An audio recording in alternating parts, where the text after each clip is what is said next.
Good morning, good afternoon, good evening, wherever you are. Welcome to this SEGGER webinar on how to create embedded GUI applications quickly and easily. I'm Axel Wolf, and I'm SEGGER's FAE for the West Coast of the United States, and I'm located in the California Bay Area. If you have questions during the webinar, please type them into the questions box, and we will address them either during the webinar or in the Q&A session at the end.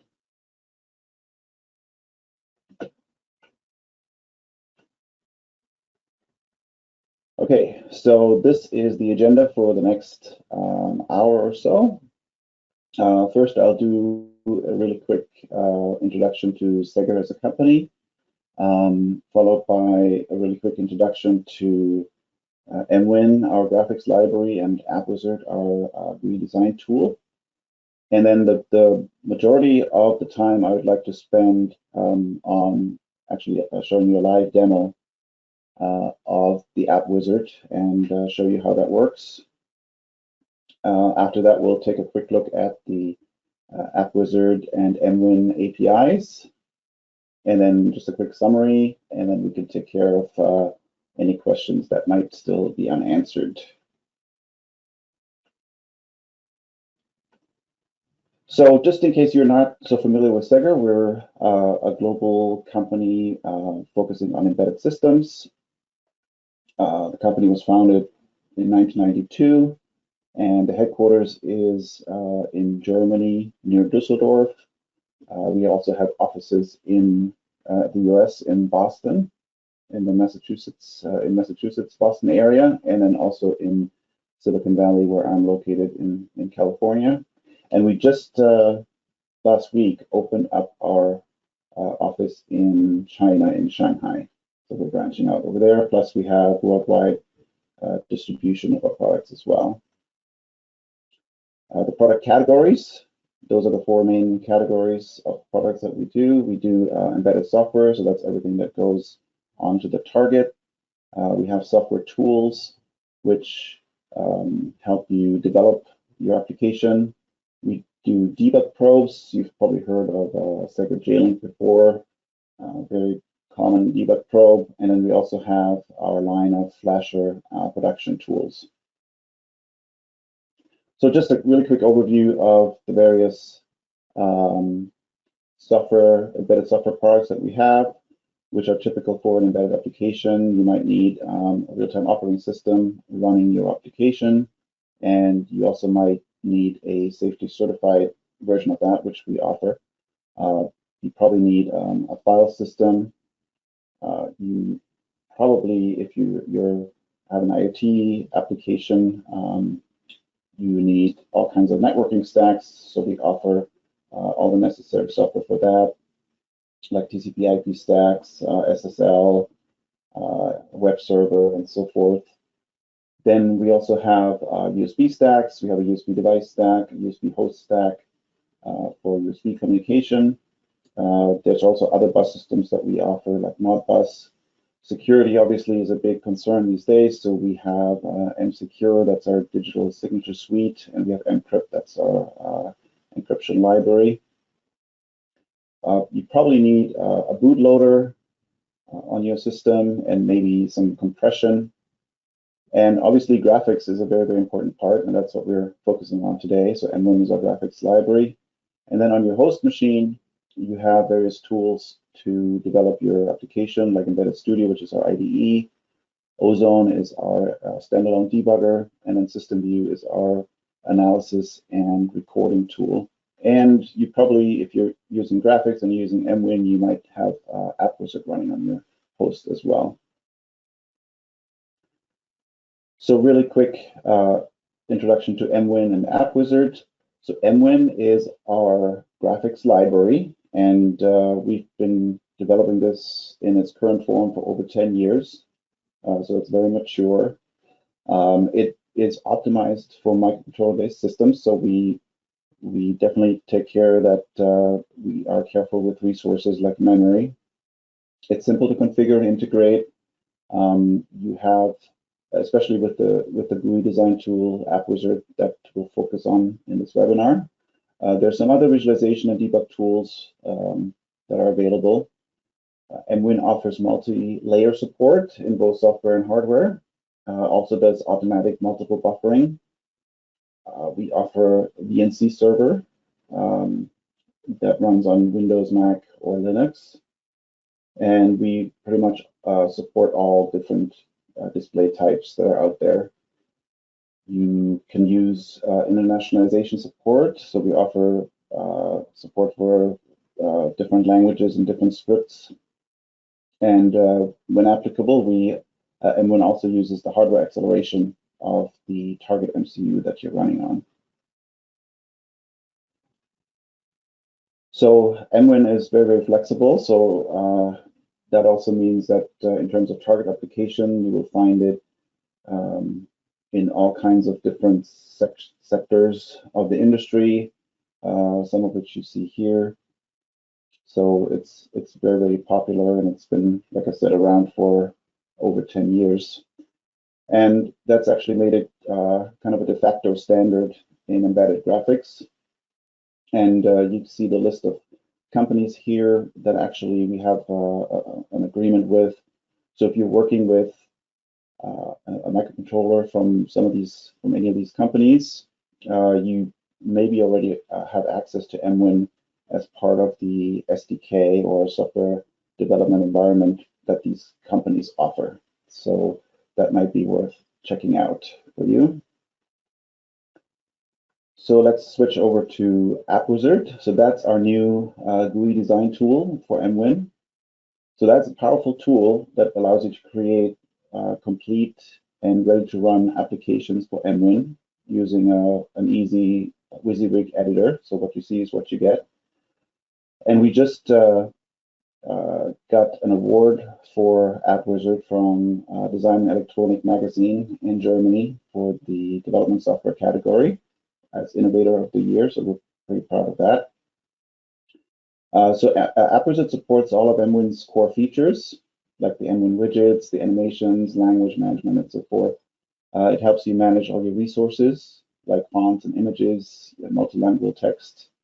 And you can not just create the GUI itself, but you can also add behavior to your GUI with interactions. We'll see how that works. It has an integrated play mode that makes it very easy to see how your GUI is going to look like later on. And then when you're ready to try it out, it'll generate the C code, and you can either run that in a Visual Studio simulation or directly on the target MCU. And the good thing is there's very little experience with mwin or even C required to create GUIs using AppWizard, and we'll see how that works.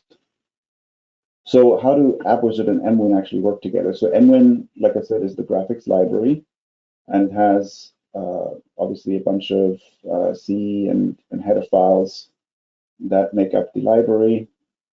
It has a display driver that controls the display, and a touch driver if it's a touch display that controls the touch panel, and that runs on your MCU on your target. And you can consider AppWizard just essentially just a higher layer that allows you to create GUIs using mwin. So if you think of mwin as a nice bottle of wine, then you can kind of think of AppWizard as the corkscrew that helps you to really tap into that. And AppWizard is included in the mwin Pro package. So mwin Pro as a package has AppWizard included. Just a couple minutes on workflows. So there's two options, two workflow options for working with AppWizard. The first one is the easiest one. If you use one of the BSPs or board support packages that are part of AppWizard. So you create a project in AppWizard using a BSP, then you can do an export and save operation, and then AppWizard will output a complete IDE project with all the source code. And all you need to do then is open that project in the IDE that the project is for, build it, and download it to your target board, and you will see your GUI. So a lot of the BSPs that we ship with AppWizard have projects for SEGGER Embedded Studio, which is our own IDE. And in that case, the project would also include NBOS, our real-time operating system, and mFile. And that is really the easiest method of getting started. Especially that makes it easy to outsource larger images or fonts onto external storage so that they don't take up precious memory in your on your board, on your MCU, or in memory on your board.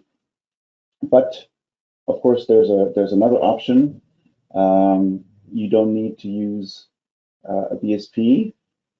You can just do your AppWizard project normally, do your export and save, and then basically just use the resource and source folders that are generated that contain all the source code and the resources. And essentially, if you already have your own IDE that you're using and you have an mwin project already in there, which is not unlikely if you're using one of the microcontrollers that I showed earlier, where mwin is already part of the SDK.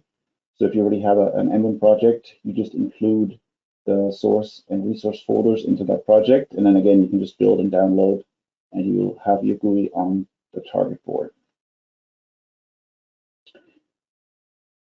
As I mentioned earlier, there is a play mode in AppWizard that lets you see how your GUI is going to look like. And then there's also a Visual Studio simulation that we offer that is very helpful, maybe in case the hardware is not ready, but you already started work on the graphics. The difference you have to know between those two is that the AppWizard play mode does not include any user code. So that is just pure and simple the code that AppWizard generates, whereas the Visual Studio simulation, that is really completely built and compiled code. So you can already add user code to that code base, and that will be part of the simulation. So for an even more realistic simulation before you might have the hardware available. Okay, so let's jump into the AppWizard demo, and here's the setup that I have on my desk. On my workstation here, I have it's a Windows 10 PC. I have AppWizard and Embedded Studio, or IDE. That's connected to a SEGGER J-Link. That's my debug probe. And as my target hardware, I have picked the i.MX RT1050 EVK from NXP. So let me switch over to AppWizard. Let's get started with the demo. Okay, so this is AppWizard when it first comes up. And let's just create a new project. So this is the new project dialog. So I can give it a name, like Webinar 1. And then here is where I can select a BSP from the list that's included with AppWizard. And you can see there's a selection here of boards that come pre-shipped with AppWizard. But if the board's not on the list, it's fairly easy to actually create your own custom BSPs. So you can do that as a customer, or actually our tool, our semiconductor vendors can actually also create BSPs for their boards. So here's my RT1050 board that I have on my desk. So I'm picking that as my target. And now essentially AppWizard knows the display size, the color format, and then also knows which project to generate later for my IDE when I want to build my project. Okay, so essentially this is how a new project starts, with an empty canvas. And then over here on the left, we have all our objects. So those are all the widgets I can utilize to build my GUI. And the first thing we always need is a screen. Without a screen, nothing is going to happen. And then let's put a box to fill it in. So you kind of already see the other windows here This one is the hierarchy tree, which will show you all the objects that are in your GUI and in which order they appear. And then over here on the right, you have the properties for each of these objects. And obviously these will change depending on what objects what widget you're looking at any given time. So that includes the ID, which is the name, the position on the screen, as well as any dedicated properties that might apply to the widget, which is always going to be different. So let's start with something easy and add some text. So I can just add some text to my GUI here.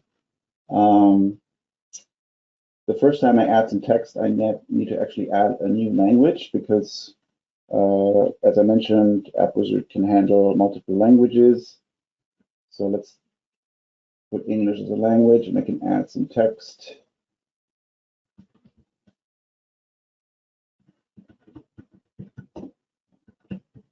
AppWizard webinar.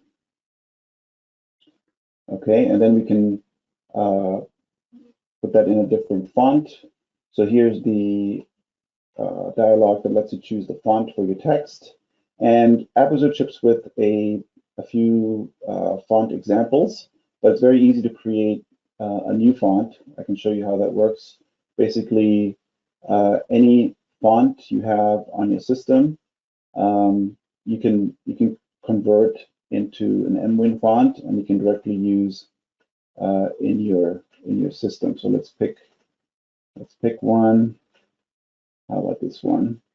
And I can select the type I want, which style I want. I can say create, and basically AppWizard converts that into a mwin font, and I can now use it in my project.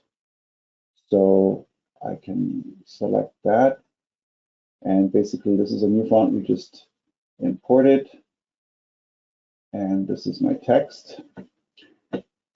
So let's do something else. Let's add a slider. So a slider is a pretty common element. I have two sliders here. So here's a slider, and then this is where I can start using my play mode.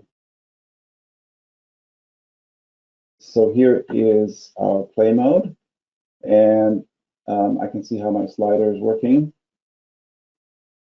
So you can see the play mode is pretty helpful for that. So let's add a different text block, not as a text, but as more as a variable. So I can set this text in decimal mode, and that means I can just show it as kind of like a variable, like I said. Let's make that a little bigger. This. Okay, and it could potentially show the value of my slider. So in order to do that, I can actually start using interactions. As I mentioned, you can add behavior to your GUI using interactions. So I can add an interaction that whenever the slider value changes, so my emitter is my slider, and when that slider sends the signal that its value has changed, I can set that value into my text right here. And that's my first interaction. And I can immediately try out if that works, and that's how I wanted it to be. Okay, that works well. So let's add something else, for example, a gauge. A gauge is always a good way, usually as an output widget to show data from the application, like pressure or temperature. So how about if we also put this value into the gauge? And this is where variables come in. I can actually create variables in AppWizard. So I can add a new variable, and I can call that slider value, add the variable. Okay, so I have a variable now called slider value, and I can also say in interaction, I can put an interaction that whenever my slider value changes, I can put that value into my slider value variable. And I can actually also use that variable then very easily in my user code to pick up the value of the slider.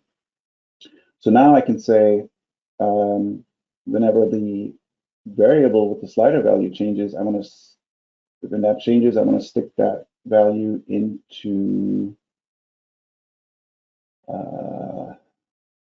set the value into my gauge. Okay. All right. So now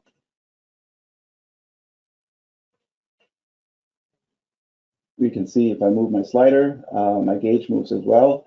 The reason this doesn't look so good yet is because there are different ranges here. So I have to go to the properties of my gauge. So here are the properties of my gauge, and we can see that currently the values is set from 0 to 1,000, whereas my slider only goes to 100. So that's why this doesn't look so good. So we can say maximum is 100. Let's start with 0 as the beginning. And now this should look a little better. Okay, so this looks pretty good. So let's add something else. Let's add a button here. And what I need to mention is, so when I add these objects in, they have a certain look and feel, but it's completely up to you what you want these objects to look like. Because, for example, for this button here, it's all these objects is controlled by bitmaps. So I can completely customize and change the look and feel of any of these objects by uploading different bitmaps. So, for example, if I don't like this default button here, I can easily choose a different bitmap for the button when it's not pressed, and a different one for when it's pressed. And now we have a completely different button. So doing that, you can customize any of the widgets, and you can totally customize the look and feel of your GUI, which is, of course, what you want. These default values are just to make a quick prototype, but you can customize it later on easily. You can add some text to this button. So let's call this reset, because I want to use this as a reset button. Different color for the text. So I want to say whenever I push this button, I want to reset the value of my slider. So I can add another interaction for that and say when my, and also what I can do is I can rename this and say this is my, I can call this the reset button. And that makes it easier. If you change the ID, it makes it easier to work with the interactions, because it'll show up right here. So if my reset button is released, then I want to set the value of my slider to 0. Okay, so that should now work. I can try that out. Whenever I hit the reset button, my slider goes to 0. So that works fine. So the other cool thing you can do with the interactions that's really, really powerful is you can actually add conditions to the interaction, so that they only get executed under certain conditions. So let's just say, just for the example here, I want to only be able to reset my slider if the value is over 85. So here is, I can add a condition to, or multiple conditions to my interaction. So here is the dialog for the condition, and I can say, let's make this a little bigger, only if the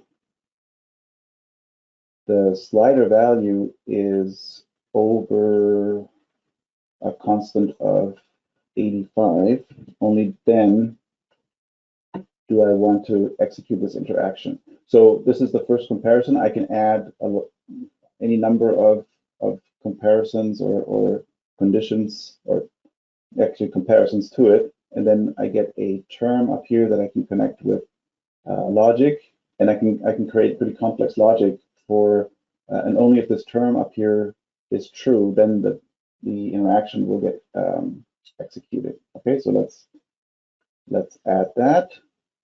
So now, if I try this out, I should only be able to reset my value here if it's over 85. Okay, so that works as expected. You can also do animations using AppWizard. Obviously, animation is an important part of a GUI. So let's first add an image. Obviously, images are also very important. Let's add an image over here. And let's pick, I don't like this one. So you can add any kinds of images. So I have this image of this little space shuttle here, and let's add another button to launch this thing. So we can call this the launch button. Okay, apply, select. So now I can say when, oh yeah, let's actually change the name also to launch. And I can say when the launch button is released. So now I want to animate some coordinates. You can animate the coordinates of any object on the screen. So I want to coordinate, I want to modify the coordinates of my image. And you can select which coordinate you want. In this case, I want x0, and I want an accelerated motion over a period of 1,000 milliseconds, which should take a second. And I want to animate that to pixel 350. That should look good. Okay. So now when I hit the launch button, the shuttle should be taken off. All right. So that's how you can animate objects on the screen. Obviously, most applications will have more than one screen, so we can easily add a second screen. And let's add some other widget here.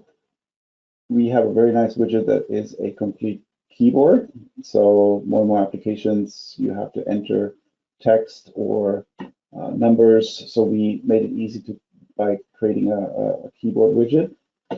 And we actually even already provided different layouts for some different languages here. I mean, this is completely customizable in mwin itself, but we already predefined some here. Or, for example, a number pad if you just need a code or so to be entered.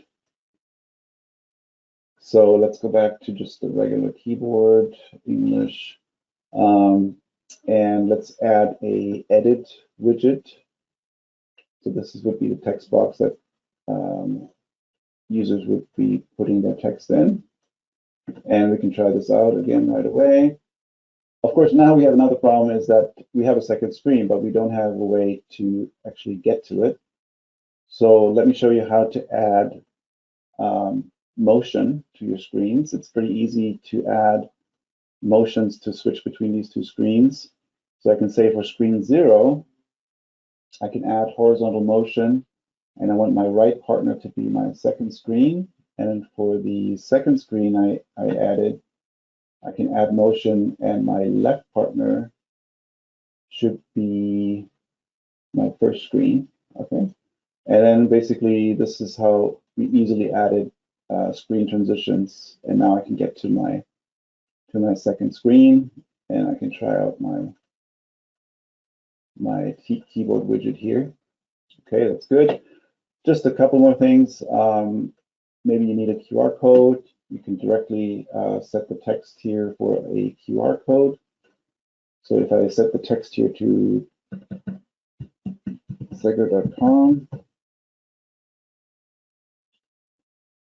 then now this QR code represents www.segger.com, and if you use your smartphone to scan this QR code, you will see that it would get you to the SEGGER website. One more thing here is a rotary. We also make it easy to do knobs and rotaries. Again, they're fully customizable. This is just the default value.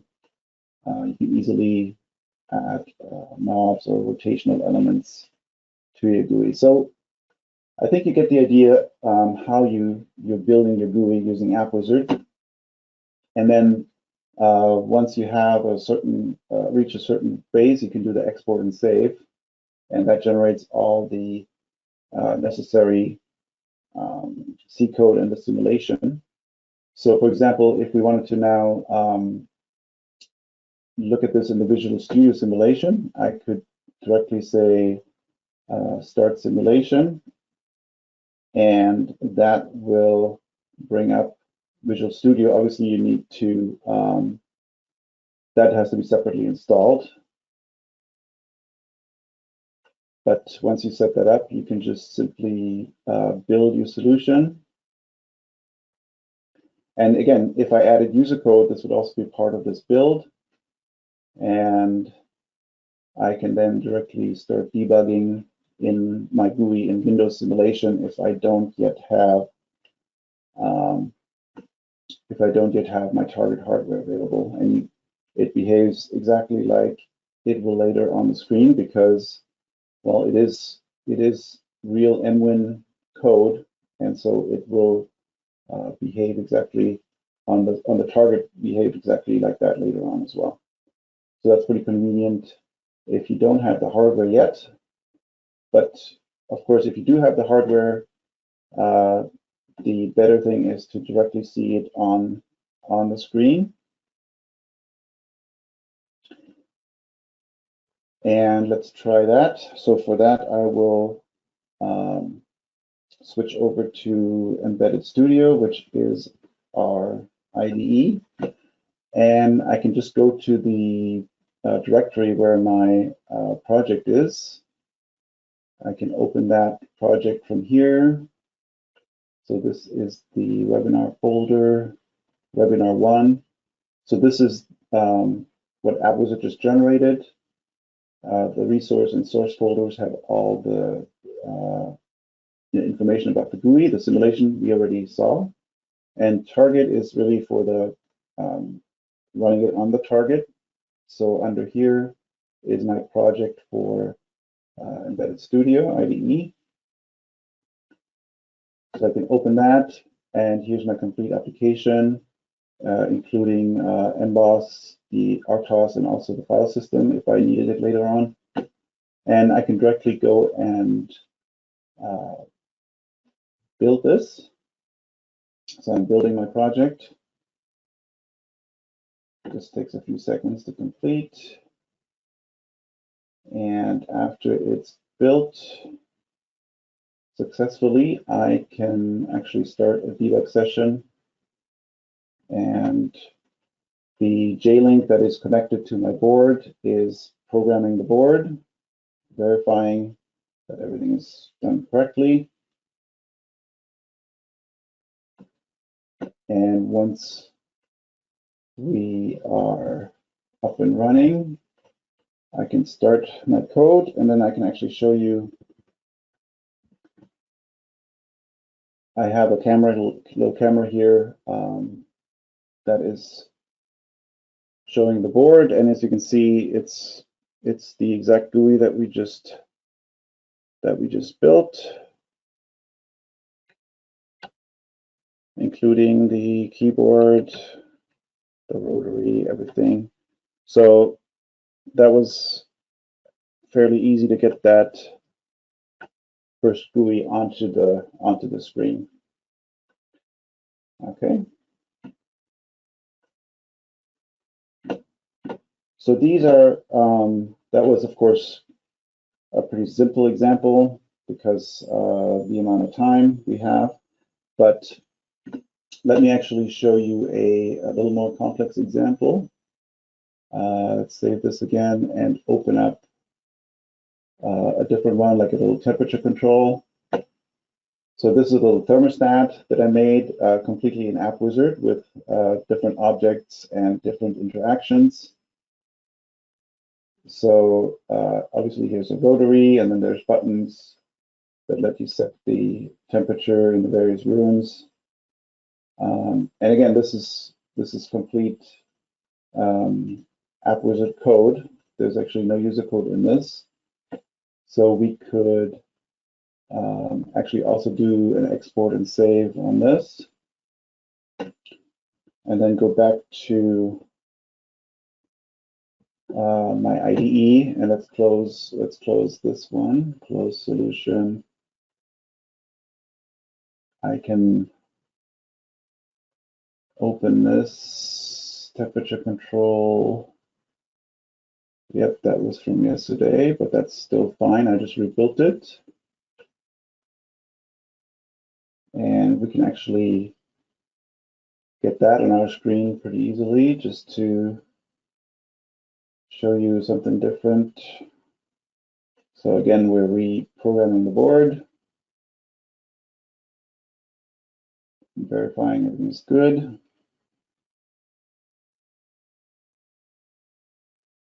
And we can run this one.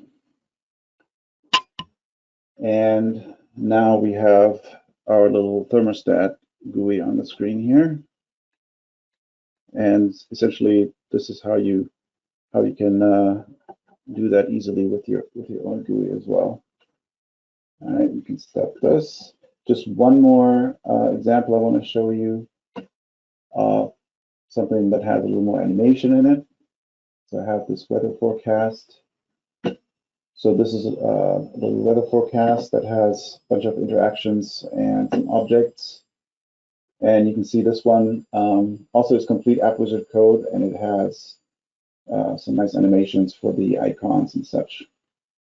So just to show you, you can do some really nice animations as well using AppWizard. Okay, so this was the live demo. Let's go back to PowerPoint.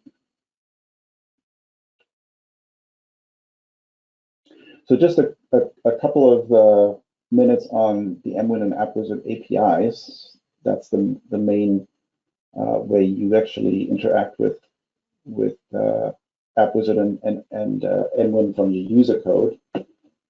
So we just saw an example where we have AppWizard generated code, and that drives our GUI.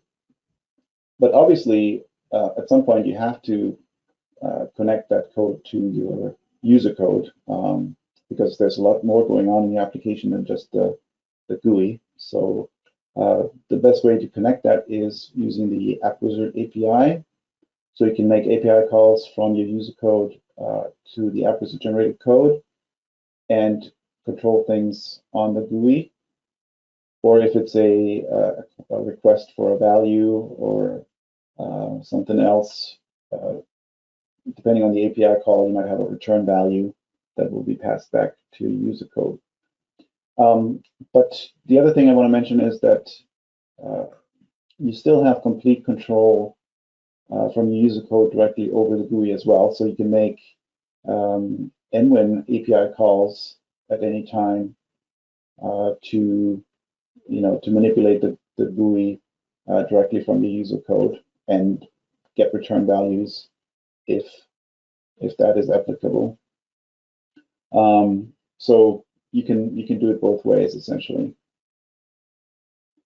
And then here is the current AppWizard API. It's fairly simple because there's not that many calls we need, but if needed, we'll expand that.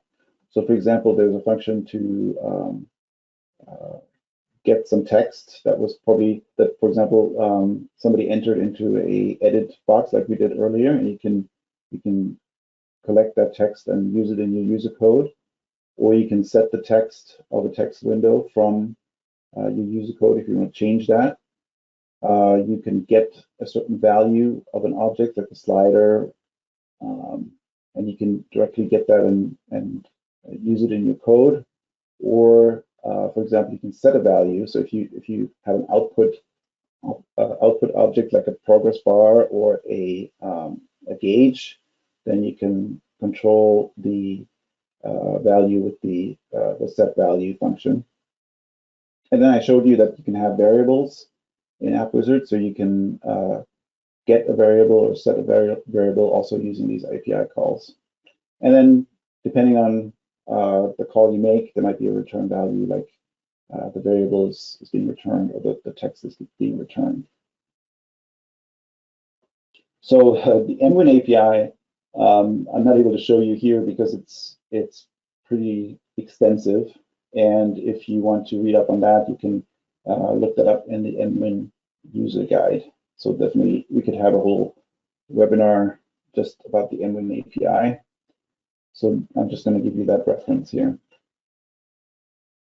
Okay, so we've actually reached the end of the webinar portion.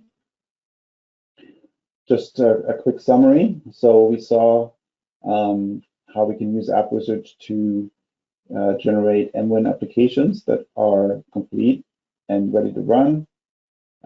We saw how we can use mwin's features like widgets and animations. We used it to use font and bitmap management. We added behavior to our GUI using the conditional interactions.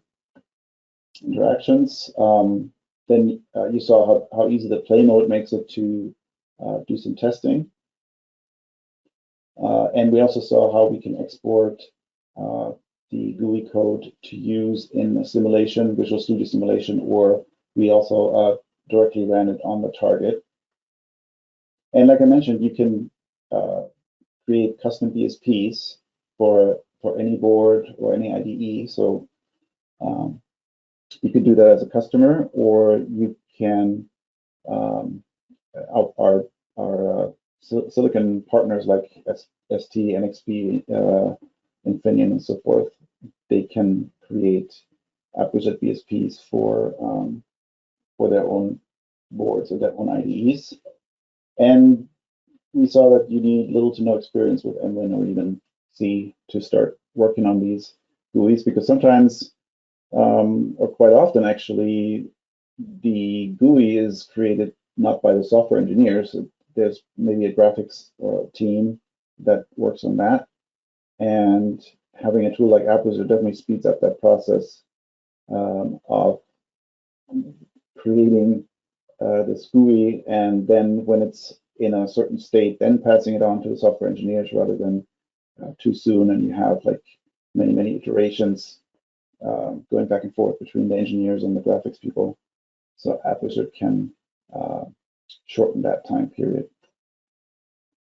So if you actually want to try mwin or AppWizard yourself, so first thing, if you're already working with a device from a chip vendor that has a buyout for mwin, you can check their website or their software development package, how to get started with that.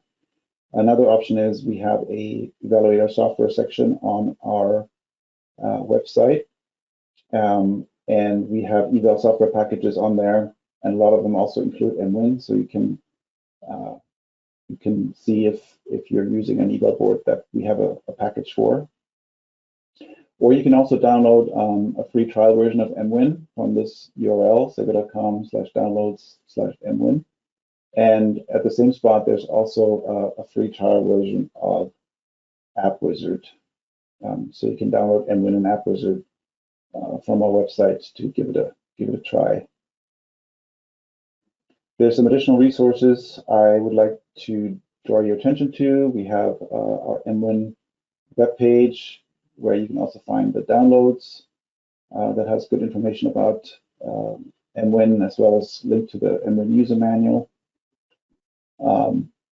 We have some information on AppWizard on our website as well as 2 little videos that you can watch. Obviously, we have good documentation that goes with these products. So the mwin manual is very extensive. Answers all your questions about the mwin graphics library. And then we have a user guide on AppWizard, as well as a quick start guide on AppWizard. And you can actually open these directly from within the tool by going to help, the help menu, and you can open the user guide or the quick start guide. All right. At this point, I'd like to thank you very much for your attention on this webinar. And now let's look at some of the questions that have come in. So let's go to Q&A. I can see there's some questions that have come in, and some my colleague Shane has already answered. So let's see here. Let me see.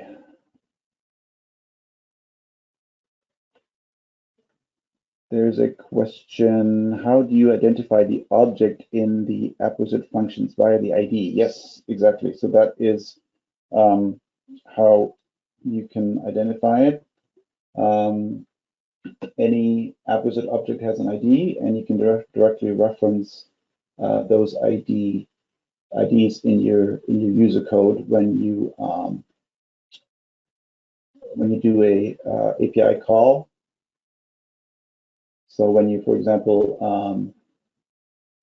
get the value of a certain object, you pass it the ID of the object and the screen that it's on, and then the value would get passed back to the user code. Okay, let's see what else.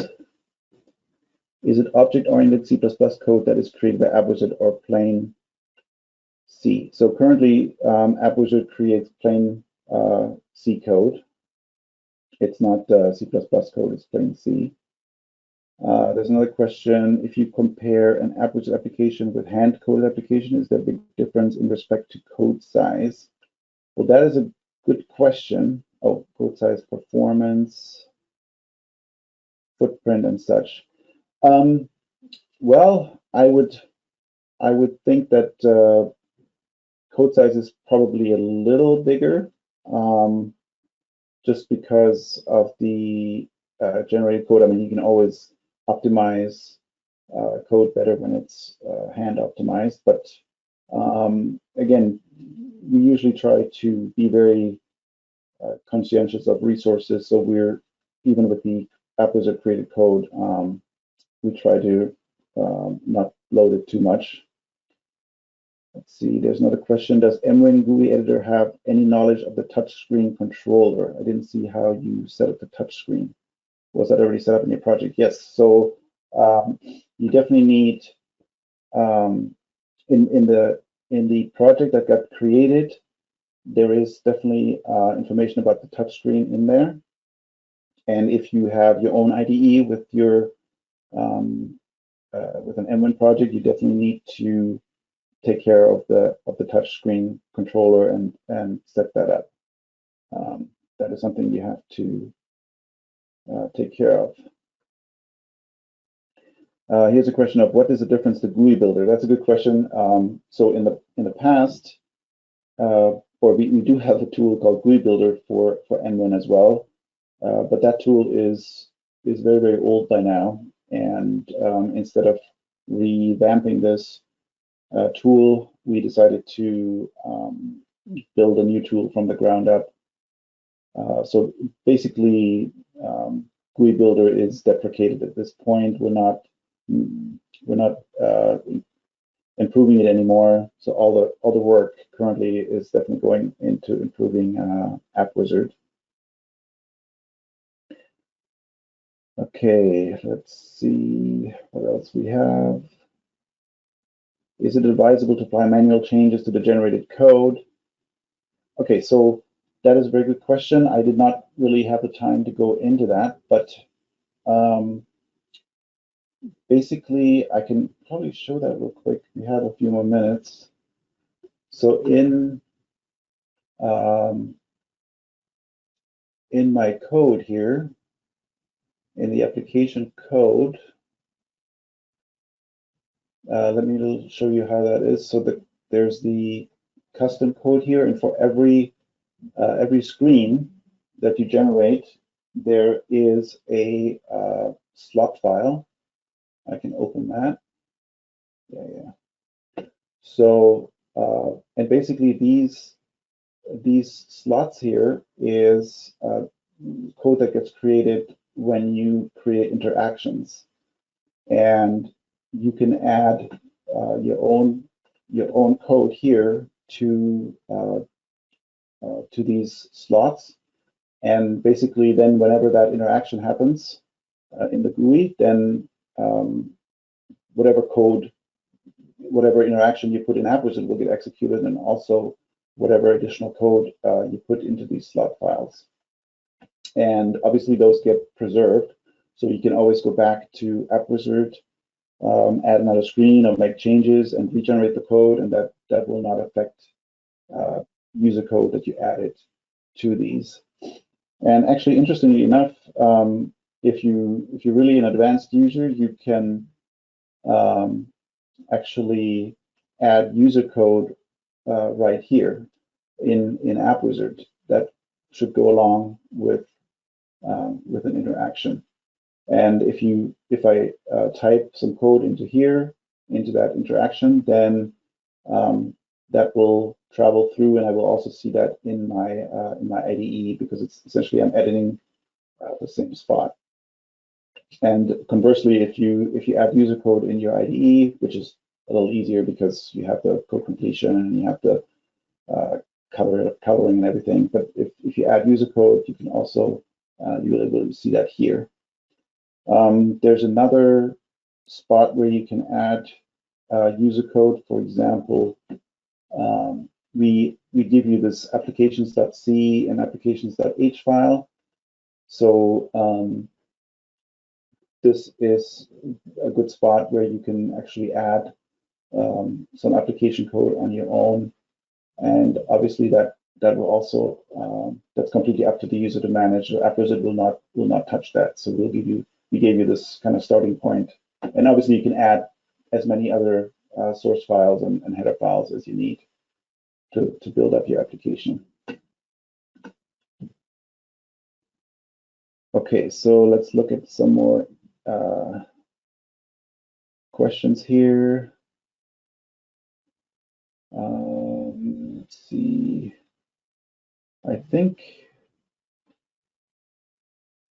how can I get BSP available for AppWizard? So we have a couple more minutes. Let me bring up the user guide. Open the user guide. Okay, so I have to bring that up over here. So this is the AppWizard user guide. For example, here is a section on how to add user code. So this is these slot routines that I just mentioned. And the question was about BSPs. So the user guide here has a whole section on creating custom BSPs. So you can follow the example here, and that has a step-by-step guide on how to create a custom BSP, and then how to hook it up into AppWizard, so that if you start a new project or your team starts a new project, they can directly click on that BSP, and it would be the BSP for your exact board, and creating a project for your exact IDE that you're using, and for the exact MCU that you're using. Does AppWizard manage hardware acceleration? So essentially, under the hood is mwin, and mwin does utilize the hardware acceleration where we've added it to mwin. So yes, of course. So if you create an AppWizard GUI for a device that we support the hardware acceleration for, then that will get supported automatically, and you don't have to worry about that. Let me see another question. Is it possible to adjust the generated code to user style, different indentation and such? So we currently don't yet have. You could probably do that with a custom widget. Oh, I see. No, this is about coding style. That's a good question. I don't think we currently. I mean, it's probably the easiest is when you edit or when you open the code in your IDE. It's probably the easiest to just run the your code. Run the formatting over it, and that should take care of that. Let's see, is the code generated always with RTOS? And actually, currently the only projects or code that gets generated is with emboss as the RTOS in it is if it is a BSP for our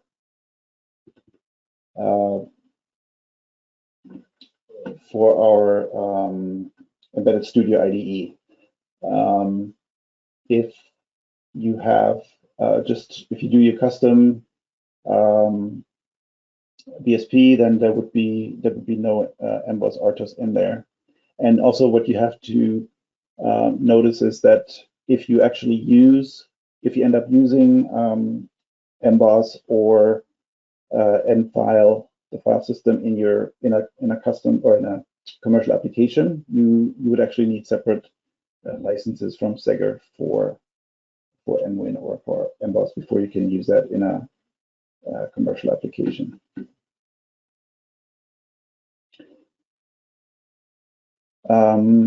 Here's a question about assuming we have a plus or minus button, we push for a while, the value increase or decrease by 1. Okay, so that's a good question. Let me go back to AppWizard. I didn't really have time to go too much into the individual properties. Let's do our webinar here. But the button has a variety of properties. So, for example, there is a auto repeat mode. So you can set a start time and then an interval. So if you set auto repeat, then you can say after you push the button and after half a second, it'll auto repeat the click, and in basically 100 milliseconds intervals. So that's how you can do that. So let me see, does this actually show here? No, it doesn't show here, but it would create the corresponding signals that you could pick up. So this is how you do the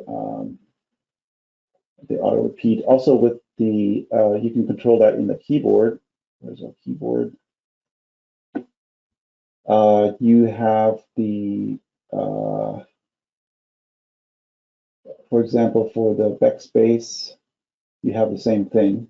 So I can change the period for the backspace key. So if I have entered a bunch of characters and the backspace here, after half a second, it will do the automatic. And this is essentially a button here, and that works just like I showed earlier with after half a second. But you can customize that value completely. Another question here: can we create a custom widget and get the available in the AppWizard widget list for future projects? So that's a great question. Currently, we don't have a way for you to add custom widgets into AppWizard. You can create custom widgets in mwin for sure, but then you would need to make mwin API calls to add that onto the screen. You can easily add. You can have a GUI that's mixed. You can have a GUI that's partially developed with AppWizard, and you can add mwin or custom widgets to that GUI using mwin calls in your your GUI. So a good place to do that. Let's go back to the user code here. A good place to do that is the screen callback routines. So every screen has a screen callback. And so basically, that is a callback that gets called whenever something changes on the screen. And there's one case here, which is the initialization dialog. So that happens whenever, before the screen is actually shown, before it's initialized, you can do things. And you could, for example, add your custom widget onto the screen in this dialog here before the screen gets initiated. So you can mix GUIs with partially created by AppWizard and partially using your own custom widgets using mwin API calls.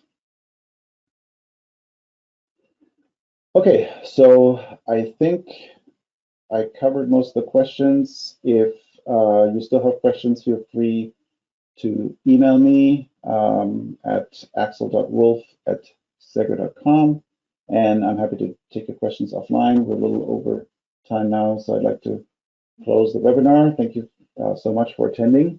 I hope you found it useful. And again, thank you and for your interest in mwin and AppWizard. And have a good day, good night, or good morning, wherever you are. Thank you.